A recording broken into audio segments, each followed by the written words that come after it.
Welcome to the podcast Innovative Leaders by Info. This podcast is about next-gen leaders who use creative innovations to enhance people's lives, enabling them to reach their business goals and having fun whilst doing it. My name is Remmert Stiptonk and today we have CEO and co-founder of Dott, Maxim Romain. Let's first look at the facts. The e-scooter sharing service Dott was founded in August 2018 by two Frenchmen, Maxim and Henri Moissinac, and within barely 4 months they raised 20 million euros from venture investors. Now, 1.5 years later, Dott is live in multiple cities around Europe like Brussels, Paris and Lyon, and they facilitate over 500,000 rides per month and have more than 120 people on the payroll. Maxim, welcome today. Will your business model ever be profitable? I see you go right away for the money. Yeah. I think we have a saying in our company, which is we don't want to be the first, but we would want to be the last.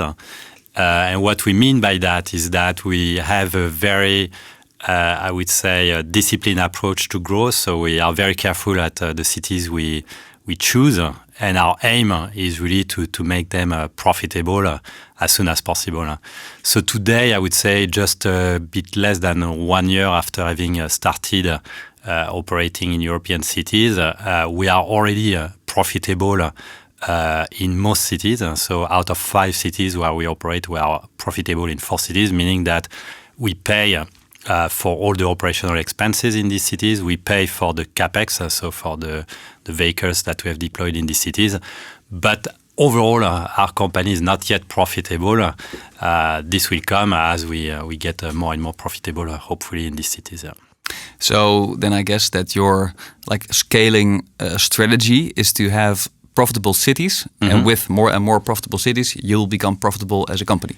Exactly. Yeah, we apply, as they say in the retail world, a bit of a concept store type of approach, meaning that we start in a city, we apply an operational model, we try to improve it so that it provides the great or the best user experience possible, that is as efficient as possible, as profitable as possible, and once we feel we have a very strong model, it's people like it, it's profitable, then only we see to replicate it in as many cities as possible. And I think last year was still this phase where we were tweaking the model, making it work as best and as efficient as possible before starting to replicate it.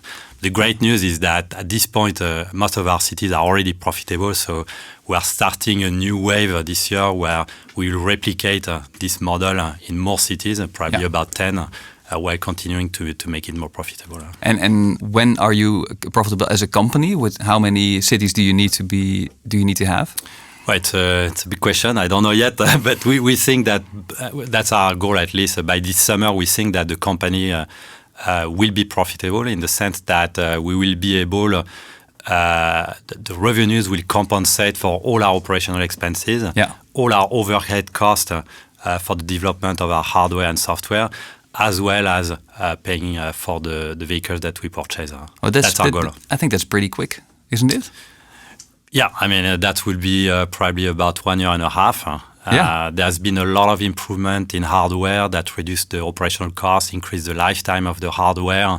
And also we are getting more efficient because we control ourselves, our operations. So that gives us literally every month we see our efficiency and our profitability improving. So let's see, I cannot guarantee it, but that's at least what we're managing ourselves on.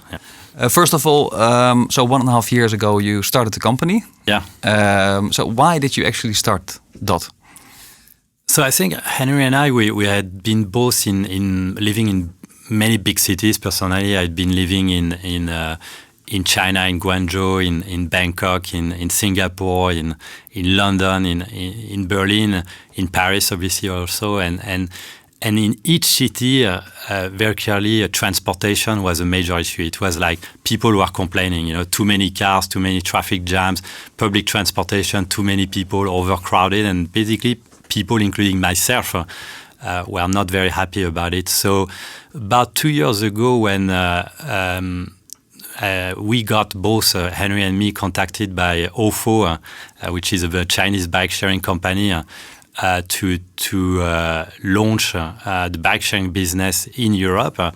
we thought, wow, that's quite exciting. It might be a way to get a lot more people to ride bikes in European cities.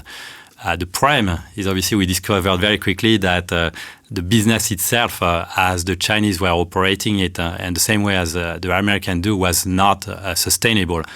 The hardware was not good enough, so it didn't last long enough, so you could not make a profit out of it, and it created waste. The operations, the maintenance were not very well managed, and overall it could not work. But I think what we found, nevertheless, is that as soon as you are putting shared bikes in the streets, people were using them. So it was basically a product that sold by itself. You didn't need to do any marketing or anything. You put the bike in the street, people use it immediately. They download the app and they use it. And so what we thought is that there is clearly a market fit. People are interested in shared mobility services, but the real problem is how do you make it profitable? How do you make it sustainable, both from an economical standpoint and an environmental standpoint? And so when we saw that, we thought, okay, like we think we can do it probably in a more sustainable way, in a more thoughtful way than what the American players or the European or the Chinese players are doing. So that's how we decided to create Dott, creating a European player in shared micromobility services. Yeah, and you already mentioned the quality of the hardware. That was one of the things you thought this needs to be done better. Yeah. But so first of all, why was the hardware so bad then? Or did it? It sounds very logical that you make hardware that will last a long time, and then you can make a lot of profit over one piece of hardware. But why did these companies choose to not make proper hardware? I think there are two reasons. One is shared micromobility as an industry is quite new, and so there is very clearly still a lack of knowledge on how to create a really robust product that is designed for shared micromobility. And shared micromobility it's a very hostile environment. You know, there's vandalism. People don't own the bike, so basically they care less. And so the way you design this kind of vehicles is quite different. You have basically to make it a lot or a ton more robust. And I think the knowledge in the industry did not exist. The second reason why they didn't make them last is very clearly because they were going for speed. They had this kind of land grabbing strategy where they thought, okay, we have to go as fast as possible in as many cities as possible so that we can take the market. And because of that, they didn't wait to design a better product. They were just basically buying whatever they had. And that created, especially in China, a huge amount of waste. I think the best example, you are these very famous pictures where you can see like these big bike cemeteries with, yellow and whatever green colors, and you see all these bikes because they didn't last very long. So that was a second lesson, I guess, that you don't have to penetrate countries as quick as possible, but maybe as good as possible, because you have a very different strategy, city per city per city, or very different. But are there more lessons you learned from that period at OVO that you really apply now? Yeah, I think the first one was about hardware and durability. The second one was that it's very important to master your operations in the city where you go. If you just, let's say, launch bikes and you hope for the best, and then you don't manage them, you don't do the maintenance, you don't manage the positioning of the fleet, you don't manage the relationship with the city, basically very quickly, you have a fleet. First, you might, people in the city might reject you because they don't like the fact that, you are not taking a considerate approach in the way you operate in the city. But second, because you are not repairing your bike, you are not, maintaining it, you see your fleet size very quickly reducing. And again, you don't make money after. So I think the second lesson was it's very important to master the operation, and that's why compared to most of our competitors, we decided to do the operations in-house with our own people, with our own teams of mechanics, with our own drivers. They are all shareholders in the company. Because of that, they care. and that changed fundamentally, I would say, the type of performance you can reach and the way you interact with the city. So did you mention that the mechanics are shareholders in the company? Yeah, correct. Okay, so is that a model that you have, that your key employees or all employees are 100% of our employees are shareholders. Okay. So we really, for me and for Henry, it's very important that everyone feels that they own a part of the company and that they act as shareholders or owners of the company in everything they do, in the way they interact with the city, in the way they take care of the product. And wow, that's a really nice strategy, I think. And I guess it will also help in attracting and keeping the talent at your company. So that's nice to hear. Good strategy, I think. But with all the lessons that you learned on how not to do things, but also probably positive lessons, I guess. But what became the mission of Dott? So our mission is, I think, fundamentally to improve cities by offering green mobility or micromobility services for everyone. So I think the last piece for everyone is also very important for us. What we don't want is to be just a service that is used by, let's say, people like us, let's tech savvy, maybe mail, and what we want is eventually to offer a service that is really affordable by everyone, which in terms of form factor also is usable by everyone, not only by young people, but also by older people. Yeah. And we want also geographically, eventually, not to only cover the centers of the cities where there is the highest density of people and therefore is more profitable for us, but also the suburbs, so that we can really connect, I would say, the suburbs to the center of the cities, and offer also this micromobility service for the people living in the suburbs. So that And is there a specific advantage of an e-scooter compared to a bike? Because you decided you were at a bike company, you introduced a scooter at Dott. Yeah. Is there a specific advantage to use a scooter instead of a bike? No, I think we are quite agnostic actually as a company in terms of like the type of vehicles we offer. What we want ultimately is that we offer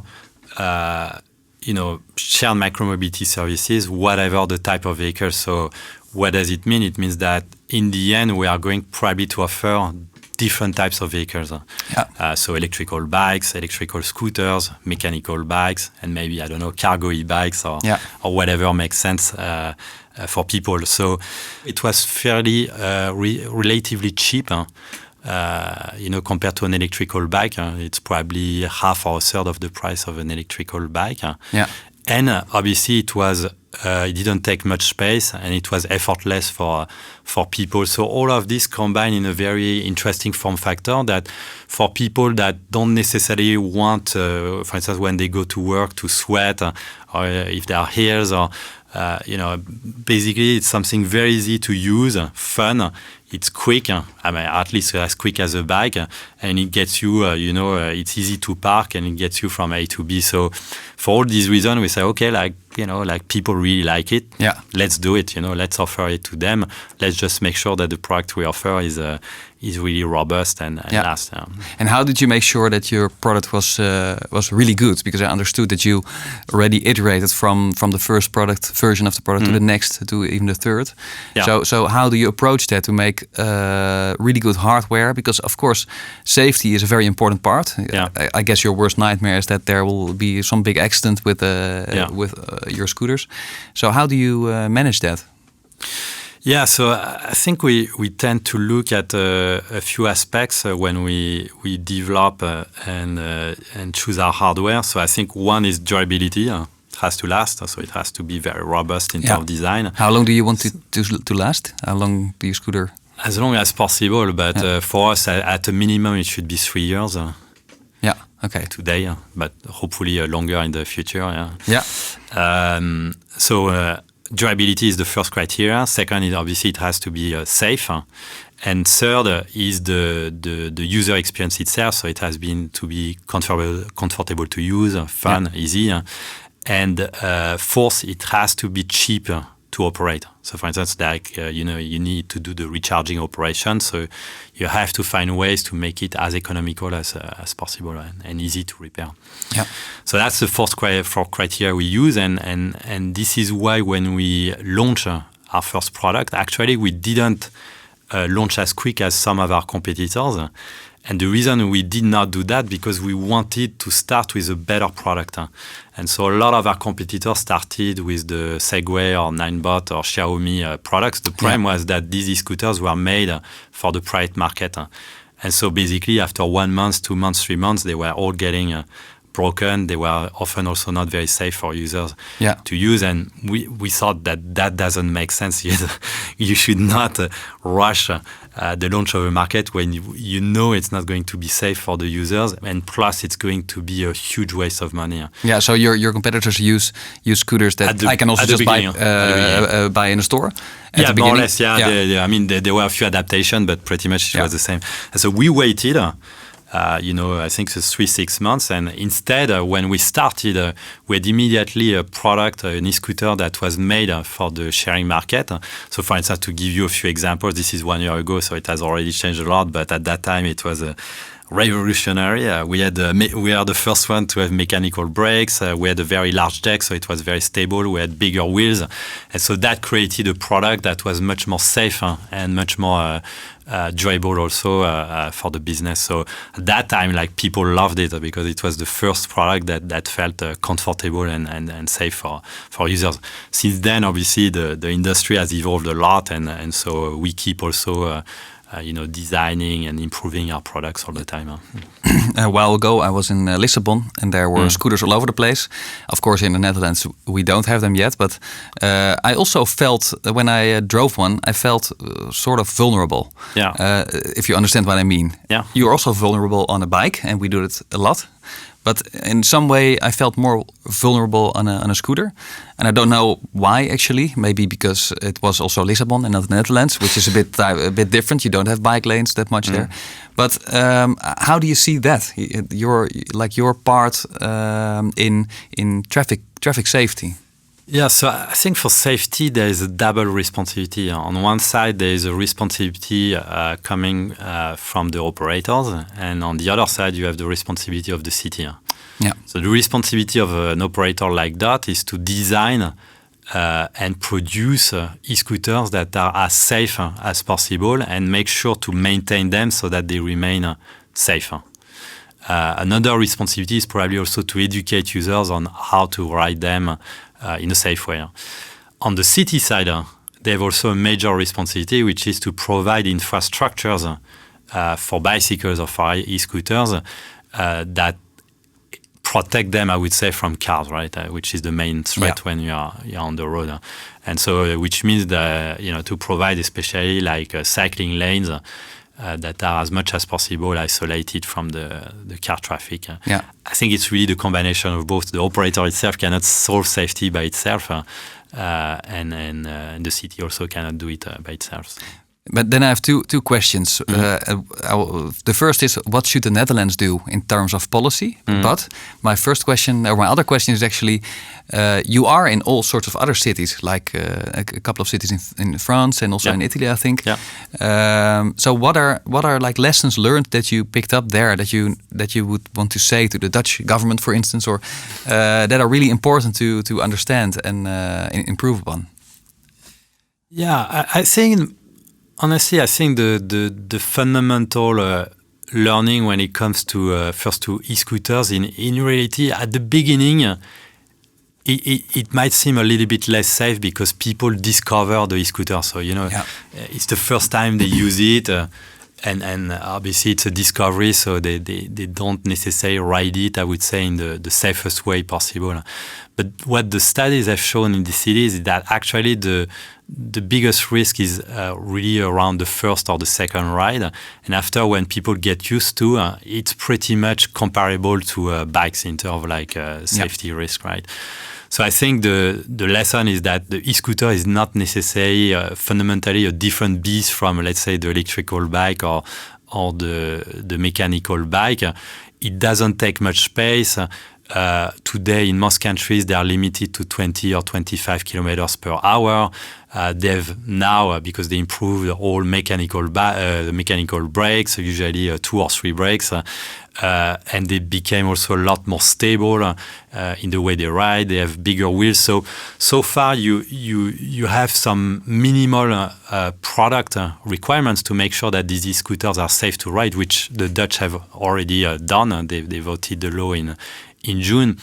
I think honestly that it should be considered from a regulatory standpoint the same way as an e-bike or a mechanical bike. Yeah. So you're saying that it's quite simple. It's quite simple. Put it in the same category as a bike, and because it's so small, it's not like a big. I would say, for instance, the Vespas, right? No. The Vespas are a problem on the cycling lanes in the Netherlands. So there are a lot of complaints. But the reality is why it's because first they go at a different speed. And second, they are quite bulky when they're on the cycling lane. E-scooter, it takes even less space than a bike. So actually, it mixes quite well. And so far, the speed is limited to 20 or 25 kilometers per hour. It goes pretty much the same speed as a bike. So then it's really not an issue. And I think it participates, I would say, to the development of micromobility and I would say reduction of cars in general on the streets. So do you expect the Netherlands to allow scooters in quickly? It's already allowed, actually. The prime is different. The Dutch have voted for product requirements that are different from any other country in Europe. So, for instance, you need turning signals on your e-scooter. I don't think it's a bad idea. I think it's a good idea because it's true that on an e-scooter it can be a little bit difficult sometimes to show if you're going left or right. But the prime is just that no one had designed at that time any scooter that matched the Dutch requirements. But I think it's going to come. And for Dott, we are developing an e-scooter that matches the Dutch requirement and in general all the European requirements. Okay. So we plan to launch this e-scooter probably by this summer. So. And are you then also collaborating with the Dutch regulator RDV, to really collaborate on designing the product, or? Yeah, exactly. So what we do is we use the help of consultants that were former RDV technical people that help us to check. That review with us all the specs basically of our new e-scooter to make sure that it complies with the Dutch requirements. And once it's ready, so the law in the Netherlands is that you can only apply for the homologation once you have a product that comes out of the production line. So basically you are already at a very late stage. That's not so smart. So for us, we have to wait for the kind of final product from the factory, but when we have that, we are going to launch the official homologation process. Oh, that's really interesting. Very nice.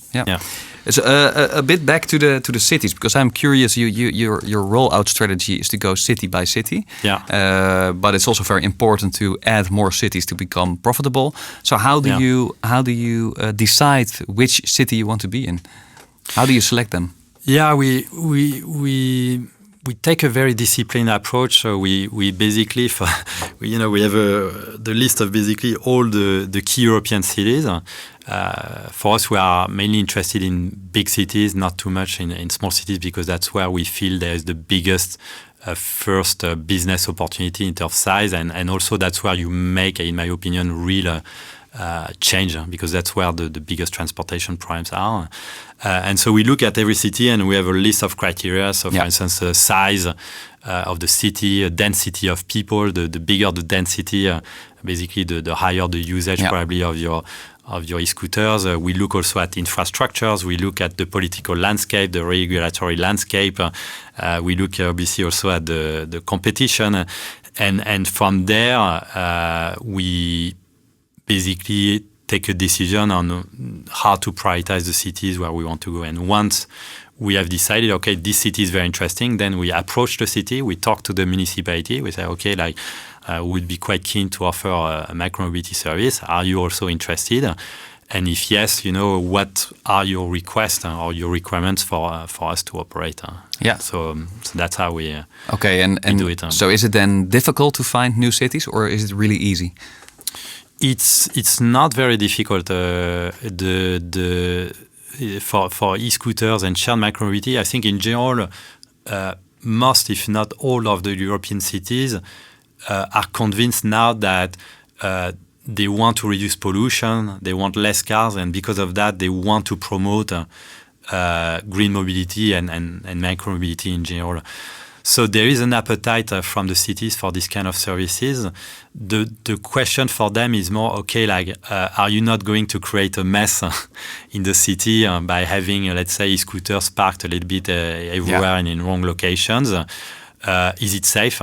You know? And so it's this kind of question that they ask. But if you are able to answer these questions, and provide a solution for them, generally speaking, they are quite keen to have operators. Yeah. So if you then you run a pilot in a city, that's how you work. You first start testing it, and then because that's what you started with. You tweak some variables, and then in the end you say, okay, this is the best model in this city. Or how does that work? Yes and no. I mean, I don't consider we run pilots in cities, because our thinking is really, okay, when we go in a city, we invest, we build a warehouse, we hire a team, and we are there unless the city, for whatever reason, does not want us to operate. We are in that city for the long run. Now, in terms of what you are saying in terms of pilot, yes, in the same time, what we need is to adjust to the needs of the cities, and every city has specific requirements. For instance, they will have, areas where they want to impose low speed. Can you slow down a scooter? We can. Based on GPS tracking? Exactly, yeah. So if you, for instance, if you are, let's take a city like Paris, so there are some areas which are low speed zones. So what we do is, based on the GPS tracking, if you get into one of these zones, we are going to reduce the maximum speed of your e-scooter for, I can't remember what it is, but I think 10 kilometers per hour. Oh, that would be very nice also for Dutch cities, I think. Yeah. Although you should also slow down bicycles then, because that's then even more dangerous maybe. But that's a nice asset. Yeah, but that's the great thing with this kind of e-scooters. In reality, it's quite easy to adjust basically the speed according to the location, which is not possible obviously on the mechanical bike. A couple of questions about Dott as a company. Because you started with... By the way, just a reaction. I think that's something we should do eventually for cars also, because, there's always this problem of cars, going over a speed limit. And what's funny is that it's something that for e-scooters we have been able to fix in 3 months' time. So I think the big question for car manufacturers is why can it not be fixed actually also for cars, right? Limiting the speed. I think it's a good idea. But you need to regulate it. Otherwise, nobody will buy a car that limits your speed. Yeah. But why not? You're totally right. Yeah, there would be a lot less accidents, I think. Interesting. So a couple of questions about the company, so the organization Dott, because you started off with 2 guys. Yeah. Well, that's quite overseeable. So how many people work there now? So first we started, we co-founded the company with Henry, but from the beginning we had already a small group of people with us, which were coming from OFO, the bike sharing company, and which were convinced like us, like that we could build a better company together. But now, we have, I think, about, if I'm not wrong, about 180 to 200 people in the company. So about 80 are in Amsterdam. So these are all the people that mainly develop the hardware and the software, and then run a number of central functions. And then the rest, so the 100 people are in cities. So these are mechanics, drivers, operations manager, marketing people, and so on. And the build-up of your team, is that all? Did you all think that through like 2 years ago when you started thinking about this company? At this moment in time, I wanted to have like 150 people, or is it going like gradually? Do you evaluate every month what you will need? It's very gradual. There's really, I don't think any plan. What we I think we do what makes sense. Yeah. So, you start, you need, you need to first to get hardware products. So you get a small team to do that. You need to develop an app for the rider. So you hire a product and engineering team for that. And as your needs grow, basically you increase the size of your team. In the same time, I think there's always this tension, which is, I think, very common for startups and entrepreneurs, which is like, on one side, you need to invest in people upfront, before you get the return.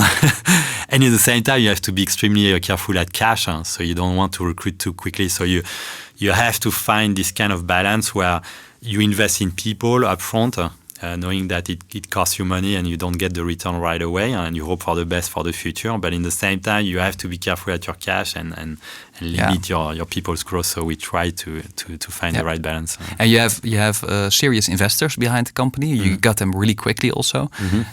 So how do they look at that? Are they really into that sort of decisions of growing, yes or no? And which role do they play in cash flow management or whatever? So we have about I think 25 investors and shareholders in our company, but there are two big ones which are Naspers and EQT, and so these two investors are represented on the board of our company. So meaning that they participate to all the key decisions for the company, especially when it gets to cash management. I think their view is it's a bit like us. I think we are quite aligned, which is like, on one side, you need to be extremely cautious in this business, because what you want is really to build the right product, the right operational setup that then you can replicate and scale and in a profitable way without burning a lot of cash as other operators have done in the past. And in the same time, the problem is, if you want to get the right product, it takes a very long time. For instance, hardware, a typical development, it takes at least 1 year. So you need to find this balance between speed and growth, because if not, you are not relevant at all in this business, and you cannot raise more capital, and you might take a risk also that if there are tenders, you lose the position in cities, and in the same time, not go too fast, because what you want is first to develop a great product. So we have all the time this discussion, about this tension between fast growth and actually taking our time to get the right product. And so that's where we are. Yeah. So I guess all sorts of hurdles and problems you have to get over. So can you name an example of like one of the hurdles that you had to take and that you got over? Yeah, so I can tell you one case. So when we launched our first generation of e-scooter, we had designed to be as robust and as safe as possible, but nevertheless, I would say in a fairly quick time frame, we discovered that there was a weakness in this e-scooter, and so. At that time, this e-scooter represented probably about 80% of our fleet. Yeah. What was the weakness? What was it? There was a weakness in the stem, basically. Okay. And so at that time, the question was, do we keep and repair it, in a sort of ongoing basis? And then you had to repair thousands or we would. Hundreds? Yeah. I think it was. We had about 8,000 of this e-scooter. Okay. Or do we take them all out of the street because we want to make 100% sure that it's safe for users? Still, we can 100% repair them and put them back in the street, knowing that the fix probably would take about 2 to 3 months to redevelop. And obviously, it has major business impact for us. And so it was really, I think a question between moral. Do you want to take even one risk that it might put one, user at safety risk, or do you say, well, we cannot afford to lose that money, and plus we were at that time doing our second fundraising, and basically it might basically kill the company. It was really this, it was like. if we take them off the street and we wait 3 months, it might kill the company, or we go for our principles, which is safety. In the end, we decided to go for safety for our users because that's the most important. You don't negotiate with that. We still managed in the end to complete our fundraising based on the rest of the fleet, which was very small, but which enabled us to show that actually we had a path for profitability if we could get obviously the e-scooters fixed. And so in the end, the business survived and now is growing, and it was a huge learning for us. But these are definitely quite a critical decision that sometimes you have to take for business. And so you're a typical startup, very innovative. So how would you describe your company culture? So we have a very strong culture, and for us from the beginning it was important to define what we believe in, and so we chose 4 values, which are transparent, environmental conscious, getting things done, and family. And these values really, I think, are first the reason why quite a lot of people join us, and also what I think it is what creates the bonding, I would say, in the team, and the consistency in terms of the way we approach the business, we deal with cities, and we operate in general. I think that's the most important. This shared culture is what enables us to work together without having to discuss everything all the time, because we have a common way of thinking. But after, I think it's not hierarchical. We don't have VPs, we don't have directors, we don't have a CEO or something. What we have is just people that own things, so they are responsible for something. Including myself. But I think companies can be jealous of this because shared ownership, not literally, but in how people work daily. Yeah. How did you create that situation? I think the most important is really it's the culture. I think that's where I think it's even for a small startup, it's key from the beginning to define what's your culture, what do you believe in, what will make it enjoyable for you to work, what will make your business successful. And for us, these were these 4 values, but it's different for every business. I think if you're super clear on that and you communicate it and you make sure you recruit people that really are aligned with that are excited even, I would say, by these values or this culture, I think then it comes almost naturally. It's not like you have to make a specific effort to make it happen. It's just because the team is like that, right? The people already think like that naturally. You don't need to force it on them, right? So it just works like that at you. I think, after, obviously, you have to make some efforts. You make to make sure, you keep telling about this culture. You keep repeating what the mission is about, so everyone remembers, what we are working for. For instance, for me, I do a lunch with every newcomer, so I explain the kind of history of the company, what we are aiming for, the culture, what we mean exactly by these 4 values. What does it concretely mean? So personally, one-on-one lunch? No, it's lunch I do with a small group of newcomers. And so it sounds really, really nice, and the future sounds bright. What is like the hurdle that you just mentioned? What is the next big step that you have to get over? Of course, some new cities, but what's like your biggest challenge that you see in the future? So I think first the cities, I think, or the shared mobility industry will be more and more regulated, and the cities very clearly will want to take control on that. And it makes sense, they want to make sure that the operators abide by certain rules. They want to control which operators are in their cities. And so what it means is that there will be more and more tenders and limitation for operators. And so it will be really key, I think, for us as a business to have this ability to win the tenders, not only in your home market, but actually also, across Europe. And that's where I believe our specific culture, the fact that we 100% control our operations, that we have really good hardware, actually, in the end, makes a difference product-wise, not only for the users, but also for the cities. So I can expect that more variations of the scooter will come into the market based on what governments are asking from you? It's possible. And also, we are not going to only operate e-scooters. So we are going to launch very soon, next quarter, actually, an electrical bike. And we might launch in the future mechanical bike. I think for some cities, we might operate electrical bikes. For some others, electrical scooters. We might operate both. And then within the e-scooters themselves, there might be variations if really there are some specific requirements from cities. Yeah, interesting.